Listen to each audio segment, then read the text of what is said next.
राजा नेमि ने पूछा, भगवान, सर्वशक्तिमान परम कारण विष्णु भगवान की माया बड़े बड़े मायावियों को भी मोहित कर देती है, उसे कोई पहचान नहीं पाता, और आप कहते हैं कि भक्त उसे देखा करता है। अतः अब मैं उस माया का स्वरूप जानना चाहता हूं, आप लोग कृपा करके बतलाइए। योगीश्वरों, मैं एक मृत्यु का शिकार मनुष्य हूं। संसार के तरह तरह के तापों ने मुझे बहुत दिनों से तपा रखा है। आप लोग जो भगवत कथा रूप अमृत का पान करा रहे हैं, वह उन तापों को मिटाने की एकमात्र औषधि है। इसलिए मैं आप लोगों की इस वाणी का सेवन करते करते तृप्त नहीं होता। आप कृपया और कहिए। अब तीसरे योगीश्वर अंतरिक्ष जी ने कहा, राजन, भगवान की माया स्वरूपतः अनिर्वचनीय है, इसलिए उसके कार्यों के द्वारा ही उसका निरूपण होता है। आदि पुरुष परमात्मा जिस शक्ति से संपूर्ण भूतों के कारण बनते हैं और उनके विषय भोग तथा मोक्ष की सिद्धि के लिए अथवा अपने उपासकों की उत्कृष्ट सिद्धि के लिए स्वनिर्मित पंचभूतों के द्वारा नाना प्रकार के देव, मनुष्य आदि शरीरों की सृष्टि करते हैं, उसी को माया कहते हैं। इस प्रकार पंच महाभूतों के द्वारा बने हुए प्राण शरीरों में उन्होंने अंतर्यामी रूप से प्रवेश किया और अपने को ही पहले एक मन के रूप में और इसके बाद 5 ज्ञानेंद्रिय तथा 5 कर्मेंद्रिय, इन 10 रूपों में विभक्त कर दिया तथा उन्हीं के द्वारा विषयों का भोग कराने लगे। वह देहाभिमानी जीव अंतर्यामी के द्वारा प्रकाशित इंद्रियों के द्वारा विषयों का भोग करता है और इस पंचभूतों के द्वारा निर्मित शरीर को आत्मा अपना स्वरूप मानकर उसी में आसक्त हो जाता है। यह भगवान की माया है। अब वह कर्मेंद्रियों से सकाम कर्म करता है और उनके अनुसार शुभ कर्म का फल सुख और अशुभ कर्म का फल दुख भोग करने लगता है और शरीरधारी होकर इस संसार में भटकने लगता है। यह भगवान की माया है। इस प्रकार यह जीव ऐसी अनेक अमंगलमय कर्म गतियों को, उनके फलों को प्राप्त होता है और महाभूतों के प्रलय पर्यंत विवश होकर जन्म के बाद मृत्यु और मृत्यु के बाद जन्म को प्राप्त होता रहता है। यही भगवान की माया है। जब पंचभूतों के प्रलय का समय आता है, तब अनादि और अनंत काल स्थूल तथा सूक्ष्म द्रव्य एवं गुण रूप इस समस्त व्यक्त सृष्टि को अव्यक्त की ओर, उसके मूल कारण की ओर खींचता है। यह भगवान की माया है। उस समय पृथ्वी पर लगातार 100 वर्ष तक भयंकर सूखा पड़ता है। वर्षा बिल्कुल नहीं होती। प्रलय काल की शक्ति से सूर्य की उष्णता और भी बढ़ जाती है तथा वे तीनों लोगों को तपाने लगते हैं। यह भगवान की माया है।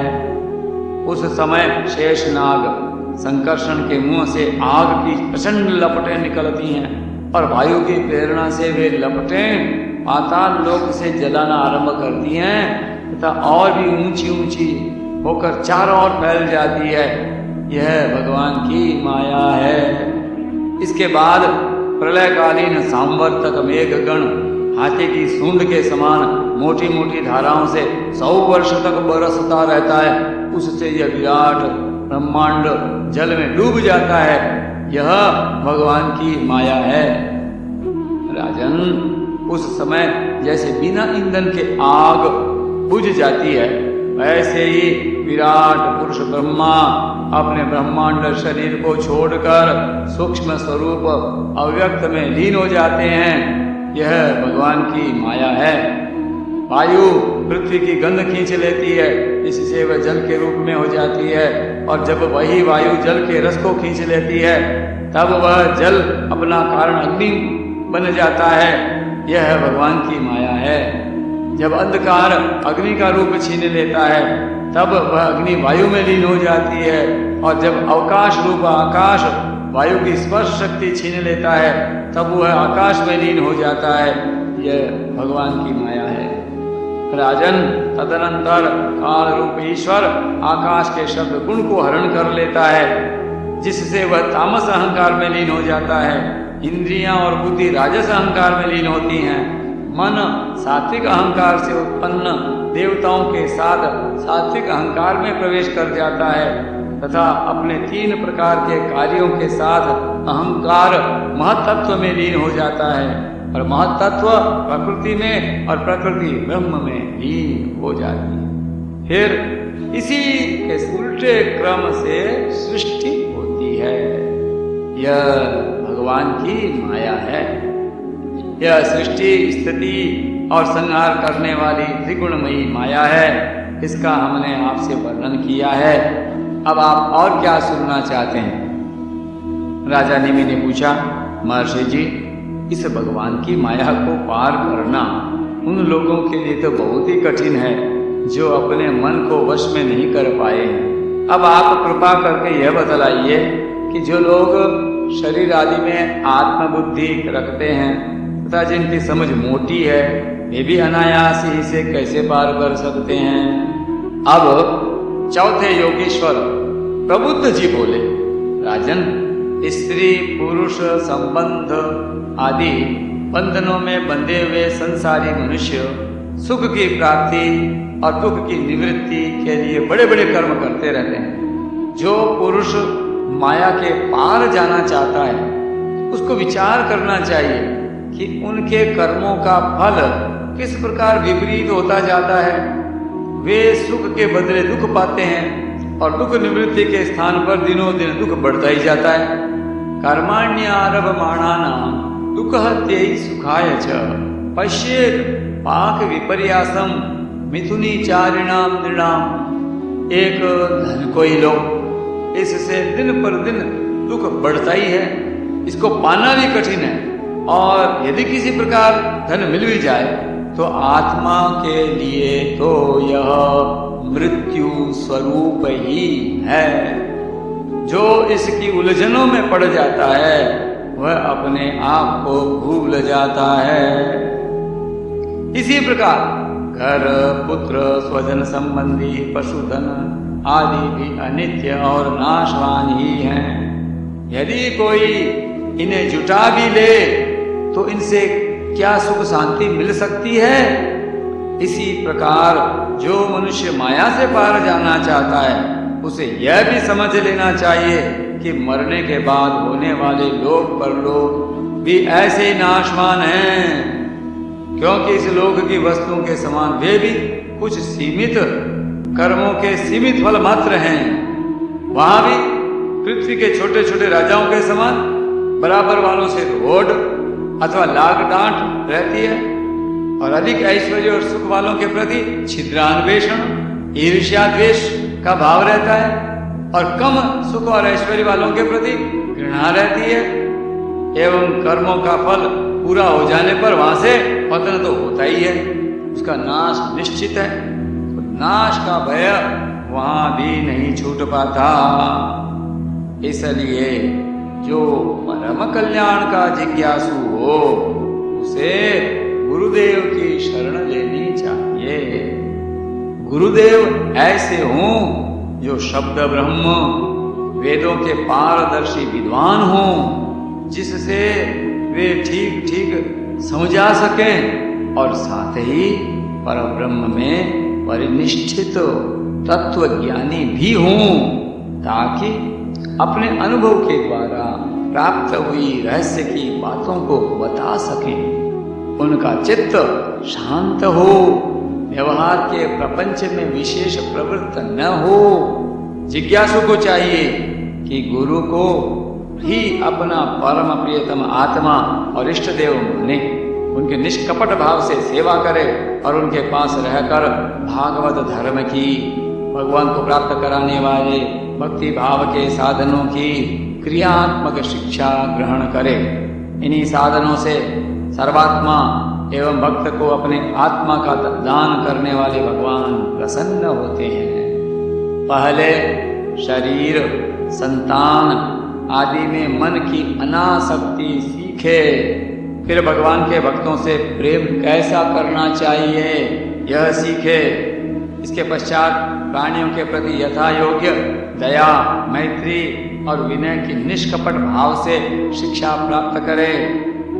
मिट्टी, जल आदि से बाह्य शरीर की पवित्रता, छल कपट आदि के त्याग से भीतर की पवित्रता, अपने धर्म का अनुष्ठान, सहन शक्ति, मौन, स्वाध्याय, सरलता, ब्रह्मचर्य, अहिंसा तथा शीत उष्ण, सुख दुख आदि द्वंद्वों में हर्ष विषाद से रहित होना सीखे।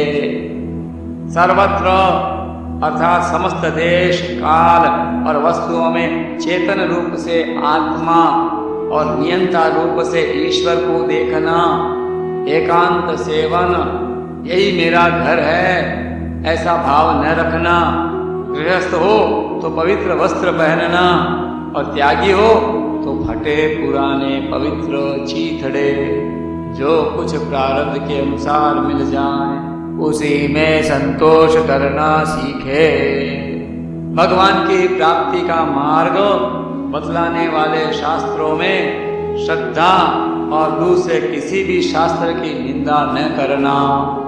प्राणायाम के द्वारा मन का और मौन के द्वारा वाणी का और वासनाहीनता के अभ्यास से कर्मों का संयम करना। सत्य बोलना, इंद्रियों को अपने अपने गोलकों में स्थिर रखना और मन को कहीं बाहर न जाने देना सीखे। राजन, भगवान की लीलाएं अद्भुत हैं, उनके जन्म, कर्म और गुण दिव्य हैं। उन्हीं का श्रवण, कीर्तन और ध्यान करना तथा शरीर से जितनी भी चेष्टाएं हों सब भगवान के लिए करना सीखे। यज्ञ, दान, तप अथवा जप, सदाचार का पालन और स्त्री, पुत्र, घर, अपना जीवन, प्राण तथा जो कुछ अपने को प्रिय लगता हो सब का सब भगवान के चरणों में निवेदन करना, उन्हें सौंप देना सीखे। जिन संत पुरुषों ने सच्चिदानंद स्वरूप भगवान श्री कृष्ण का अपने आत्मा और स्वामी के रूप में साक्षात्कार कर लिया हो, उनसे प्रेम और स्थावर जंगम दोनों प्रकार के प्राणियों की सेवा, विशेष करके मनुष्यों की और मनुष्यों में भी परोपकारी सज्जनों की और उनमें भी भगवत प्रेमी संतों की सेवा करना सीखे। भगवान के परम पावन यश के संबंध में ही एक दूसरे से बातचीत करना और इस प्रकार के साधकों का इकट्ठे होकर आपस में प्रेम करना, आपस में संतुष्ट रहना और प्रपंच से निवृत्त होकर आपस में ही आध्यात्मिक शांति का अनुभव करना सीखे। राजन, श्री कृष्ण राशि राशि पापों को एक क्षण में भस्म कर देते हैं। सब उन्हीं का स्मरण करें और एक दूसरे को स्मरण करावें। इस प्रकार साधन भक्ति का अनुष्ठान करते करते प्रेम भक्ति का उदय हो जाता है और वे प्रेमोद्रेक से पुलकित शरीर धारण करते हैं। स्मरन्तः स्मारयन्तश्च मिथो मिथो घौग हरम हरिम भक्त्या संजातया भक्त्या बिभ्रत्युत्पुल्लगाम तनुम। उनके हृदय की बड़ी विलक्षण स्थिति होती है। कभी कभी वे इस प्रकार चिंतन करने लगते हैं कि अब तक भगवान नहीं मिले, क्या करूं, कहाँ जाऊं, किसे पूछूं, कौन मुझे उनकी प्राप्ति करावे। इस तरह सोचते सोचते वे रोने लगते हैं। तो कभी कभी भगवान की लीला की स्फूर्ति हो जाने से ऐसा देखकर कि परम ऐश्वर्यशाली भगवान गोपियों के डर से छिपे हुए हैं तो खिलखिलाकर हंसने लगते हैं। कभी कभी उनके प्रेम और दर्शन की अनुभूति से आनंद मग्न हो जाते हैं। तो कभी लोकातीत भाव में स्थित होकर भगवान के साथ बातचीत करने लगते हैं। कभी मानो उन्हें सुना रहे हों, इस प्रकार उनके गुणों का गान छेड़ देते हैं। और कभी नाच नाच कर उन्हें रिझाने लगते हैं।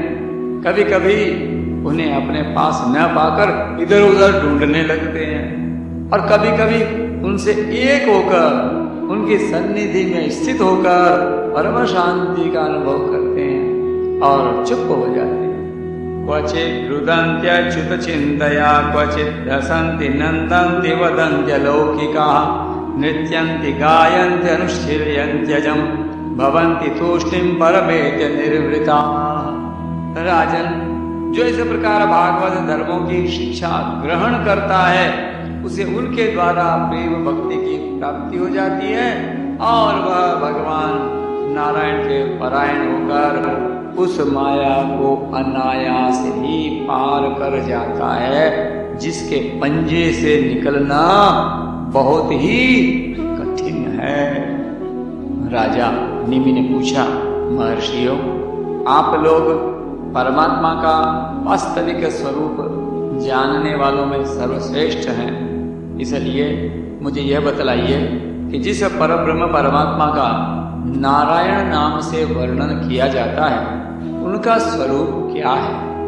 अब पांचवें योगीश्वर पिप्पलायन जी ने कहा, राजन, जो इस संसार की उत्पत्ति, स्थिति और प्रलय का निमित्त कारण और उपादान कारण दोनों ही है, बनने वाला भी है और बनाने वाला भी, परंतु स्वयं कारण रहित है, जो स्वप्न, जागृत और सुषुप्ति अवस्थाओं में उनके साक्षी के रूप में विद्यमान रहता है और उनके अतिरिक्त समाधि में भी ज्यों का त्यों एक रस रहता है, जिसकी सत्ता से सत्तावान होकर शरीर, इंद्रियां, प्राण और अंतःकरण अपना अपना काम करने में समर्थ होते हैं। उसी परम सत्य वस्तु को आप नारायण समझिए। जैसे चिंगारियां न तो अग्नि को प्रकाशित ही कर सकती हैं और न जला ही सकती हैं, वैसे ही उस परम तत्व में, आत्म स्वरूप में न तो मन की गति है और न वाणी की। नेत्र उसे देख नहीं सकते और बुद्धि सोच नहीं सकती, प्राण और इंद्रियां तो उसके पास तक नहीं फटक पाती। नेति नेति इत्यादि श्रुतियों के शब्द भी वह यह है इस रूप में उसका वर्णन नहीं करते, बल्कि उसका बोध कराने के लिए जितने भी साधन हैं उनका निषेध करके तात्पर्य रूप से अपना मूल, निषेध का मूल लक्षित करा देते हैं। क्योंकि यदि निषेध के आधार की आत्मा की सत्ता न हो तो निषेध कौन कर रहा है, निषेध की वृत्ति किस में है, इन प्रश्नों का कोई उत्तर ही न रहे तो निषेध की ही सिद्धि न हो।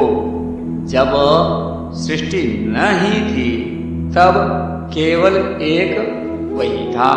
सृष्टि का निरूपण करने के लिए उसी को त्रिगुण सत्व रज और तम त्रिगुणमयी प्रकृति का कर वर्णन किया गया। फिर उसी को ज्ञान प्रदान होने से महतत्व और क्रिया प्रदान होने से सूत्रात्मा और जीव की उपाधि होने से अहंकार के रूप में वर्णन किया गया।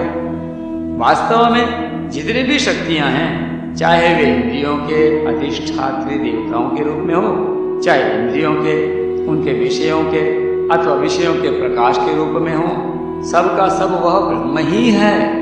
क्योंकि ब्रह्म की शक्ति अनंत है। कहां तक कहूं, जो कुछ दृश्य अदृश्य, कार्य कारण, सत्य और असत्य है, सब कुछ ब्रह्म है। इनसे परे जो कुछ है वह भी ब्रह्म ही है। वह ब्रह्म स्वरूप आत्मा न तो कभी जन्म लेता है और न मरता है, वह न तो बढ़ता है और न घटता ही है।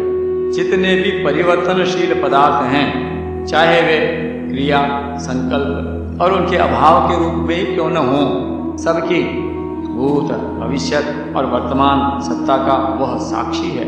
सब में है, देश, काल और वस्तु से अपरिछिन्न है, अविनाशी है।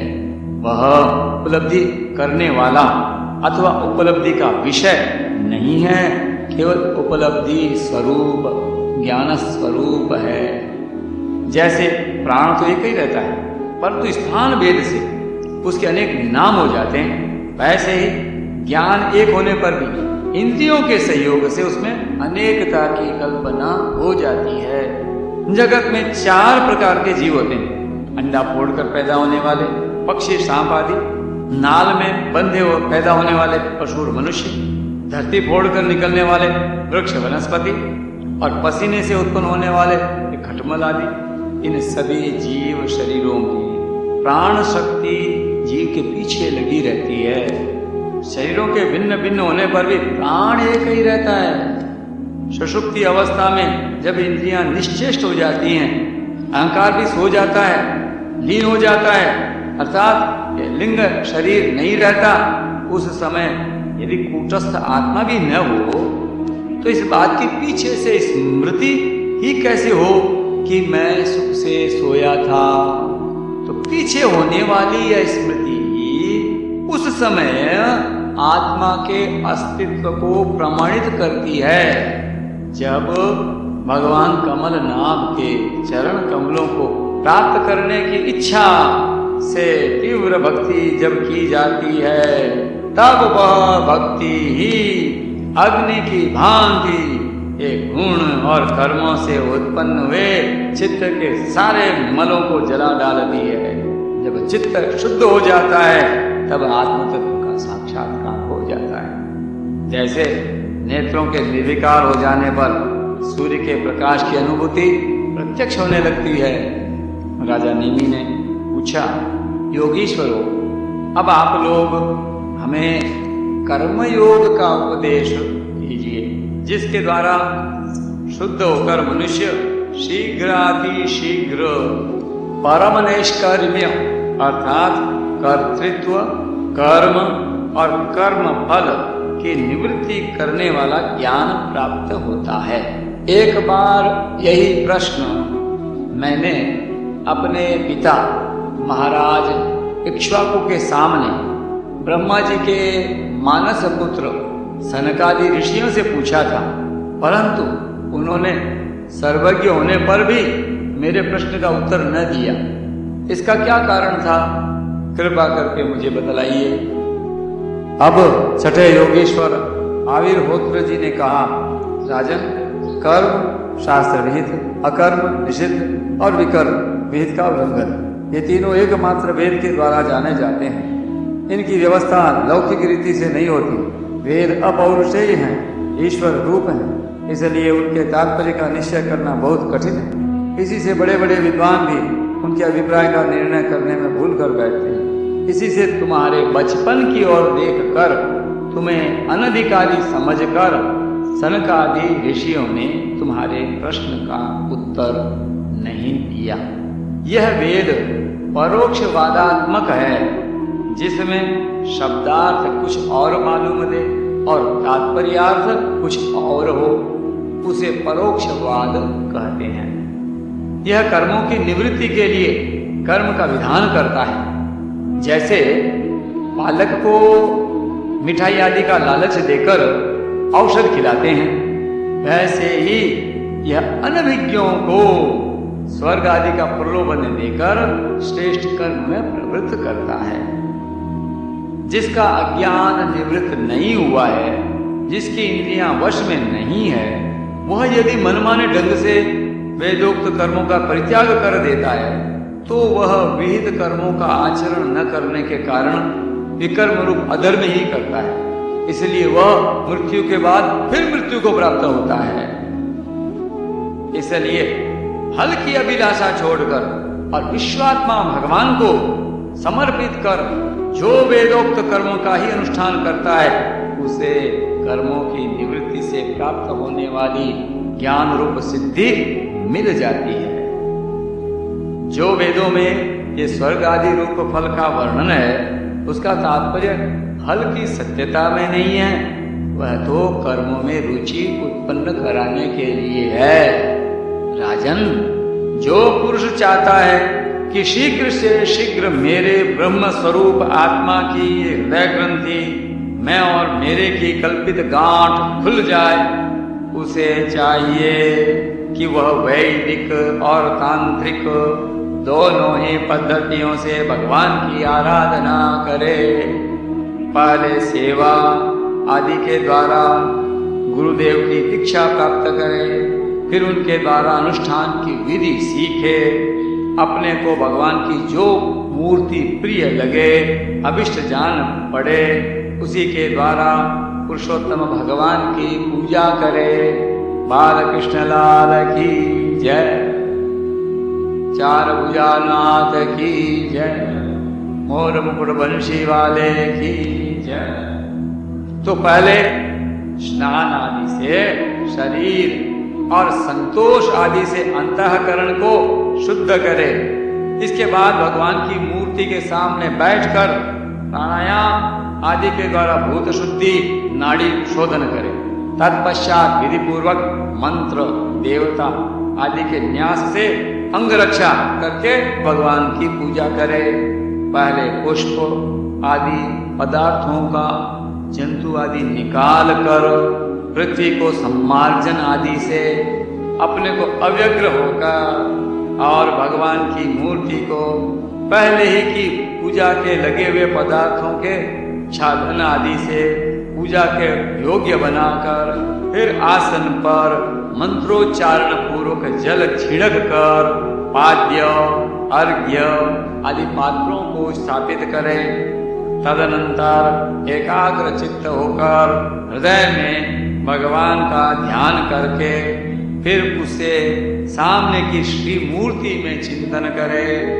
तदनंतर हृदय, सिर, शिखा, हृदय नमः, शिर से स्वाहा इत्यादि मंत्रों से न्यास करे और अपने इष्ट देव के मूल मंत्र के द्वारा ओम नमो नारायणाय, ओम नमो भगवते वासुदेवाय मंत्रों के द्वारा देश काल आदि के अनुकूल प्राप्त पूजा सामग्री से प्रतिमा आदि में अथवा हृदय में भगवान की पूजा करें। अपने अपने उपास्य देव के विग्रह की हृदय आदि अंग, आयुध आदि उपांग और पार्षदों सहित उसके मूल मंत्र द्वारा आद्य अर्घ्य, आचमन, मधुपर्क, स्नान, वस्त्र, आभूषण, गंध, पुष्प, दधि, अक्षत के तिलक। विष्णु भगवान की पूजा में अक्षतों का प्रयोग केवल तिलक अलंकार में ही करना चाहिए, पूजा में नहीं। न अक्षतैर अर्चेद विष्णु न केतक्या महेश्वरम। तिलक, माला, धूप, दीप तथा नैवेद्य आदि से विधिवत पूजा करे तथा फिर स्तोत्रों द्वारा स्तुति करके सपरिवार भगवान श्री हरि को नमस्कार करे। अपने आप को भगवान में ध्यान करते हुए ही भगवान की मूर्ति का पूजन करना चाहिए। निर्माल्य को अपने सिर पर रखे और आदर के साथ भगवत विग्रह को यथास्थान स्थापित कर पूजा समाप्त करनी चाहिए। इस प्रकार जो पुरुष अग्नि, सूर्य, जल, अतिथि और अपने हृदय में आत्मरूप श्री हरि की पूजा करता है वह शीघ्र ही मुक्त हो जाता है।